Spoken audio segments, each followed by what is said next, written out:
Welcome to the deep dive. Okay, we're jumping straight into a real nail-biter Yeah. from the Rockets-Warriors playoff series. Game 6. Yeah, the stakes were incredibly high there. Exactly. Warriors up 3-2, chance to close it out at home.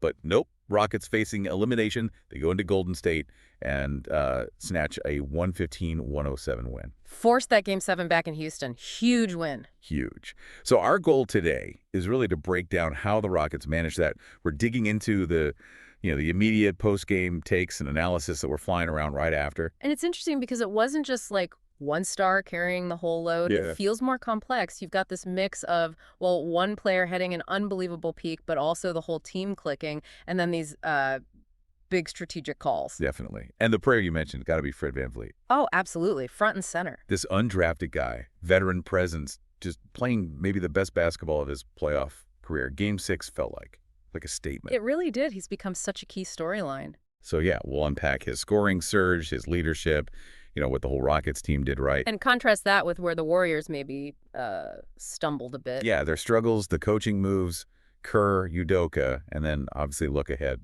What does this all mean for Game 7? Sounds good. Let's start with VanVleet then. His impact was just undeniable. Okay, so VanVleet, what made him so dominant? Well, it's the consistency first off. 3 straight games, 25-plus points. That's a first for him in the playoffs. Wow, okay. And in Game 6 specifically, he drops 29. That's his second highest playoff game ever. But it's not just the points total, right? It's how he's getting them. The efficiency is staggering. Like the three-point shooting. Exactly. Over these last 3 games, he's hitting, get this, 67% from 3. 57. That's 18 for 27. I mean, that kind of shooting, it demoralizes a defense. Yeah, spirit breaker is what some analysts called it, and that feels right. It forces massive adjustments. And it feels like each one just took a bit more air out of the Warriors. Plus, it lists his own team, right? He's being called the quiet leader. Setting the tone. On and off the court, yeah. The analysis suggests the younger guys are really feeding off his energy, his experience, that Toronto championship run. That experience is gold dust in these moments. And it's not just offense either. Right, the defense. Yeah, I mean, he's not the biggest guy out there, but he's apparently giving Thompson fits, really getting into his space, making those looks tough. Which is crucial. And remember earlier this season, when he was out injured? Oh, yeah, the Rockets definitely hit a lull then. Right. It just highlights how important he is, way beyond just this hot streak. He's fundamental to their structure. Okay, so there's this one moment everyone's pointing to from the fourth quarter, a real momentum killer for Golden State. The VanVleet 3 with the foul. That's the one. Draymond Green apparently said afterwards it just sucked the life right out of them. I believe it. Yeah. That sparked that huge 12-era Rockets run, didn't it? Yeah, 12-er. In the fourth quarter of an elimination game. Massive swing. It's the perfect example of his impact. It's not just the 4 points right there. No, it's the psychology. Exactly. Huge confidence boost for the Rockets and just a punch to the gut for the Warriors trying to close things out. Okay, so VanVleet's individual brilliance, clearly a massive factor, but, it takes a team. Always doesn't play us. Let's talk about the Rockets overall. The question all season was kind of, who's the reliable go-to scorer? VanVleet seems to be answering that lately. He really has stepped into that role. But the bench, 36 points in Game 6, significant. The analysis called them extremely well. Oh, absolutely vital. You need that depth. It takes pressure off the starters, shows you have multiple weapons. Specific guys stepped up, too. Yeah, Jabari Smith Jr. hitting some huge shots, like clutch threes with the shot clock running down. Oh, I saw one of those. Almost like a Ray Allen corner three, super smooth under pressure. Exactly. That kind of shot, after you've played good defense for 23 seconds, it's just crushing for the opponent. Totally demoralizing. And then there's the big guy, Steven Adams. Ah, yes, the Adams factor. His sheer size. 7 feet, 300 pounds. His rebounding, especially offensive boards, was highlighted as a, quote, difference maker. You just can't teach that size. He gives them second chances, wears down the front line. And that big lineup with him and Sengun together. Yeah. Analysts noted how effective that's been. Why is that so tough for the Warriors? Well, Golden State typically plays smaller. right? Adams just establishes position, controls the paint, physically imposes himself. It creates mismatches, extra It possessions, grinds you down. physically and mentally, yeah. And you combine that with winning 2 straight games. The confidence has got to be sky high for Houston right now. Oh, definitely. They're playing with, analysts say more fire, more intensity than the Warriors, especially some of the younger guys. Okay, so that leads us perfectly to the Warriors side of things. What went wrong for them in Game 6? Well, you mentioned it earlier, that fourth quarter collapse. Yeah, the small lead then just went cold. Vanished. A big part of that, according to the analysis, was the lack of production from their other guys. The supporting cast. Yeah. Buddy Hield. Scoreless. Wow, careless. Gary Payton II didn't look like himself.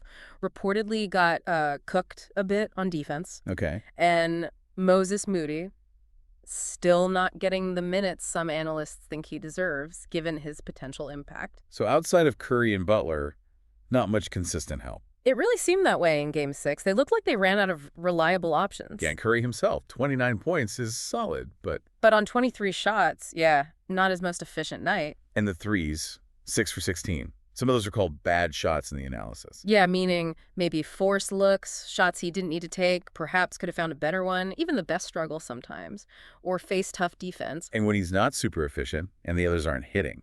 It becomes a real uphill battle for them. Plus, you have Draymond's situation. Right, struggling against the size of Adams and Sengun. Exactly. Reportedly getting worn down on the boards. And, teams seem happy to let him shoot open threes these days. They're daring him to shoot it. Pretty much. Not respecting it as a consistent threat. And then just the basic mistakes. 16 turnovers, nearly 30 fouls. Oof. Yeah, I just can't do that. Not on the road, not in an elimination game. Giving away possessions, free points. Kills your rhythm, fuels the opponent. It points to maybe a lack of focus or just the pressure getting to them. Could be a bit of both. Those unforced errors are often symptoms of bigger issues. Okay, let's shift to the sidelines. Coaching decisions. Steve Kerr, Ime Udoka. Anything stand out in the post-game chatter? Well, there was definitely some talk about Kerr's lineup moves. Like changing the starters. Yeah, putting Peyton in, a defensive guy. Some question if that hurt their spacing, their offensive flow, maybe threw Butler off his rhythm. Interesting. And the Kuminga minutes thing is still bubbling up, isn't it? It really is.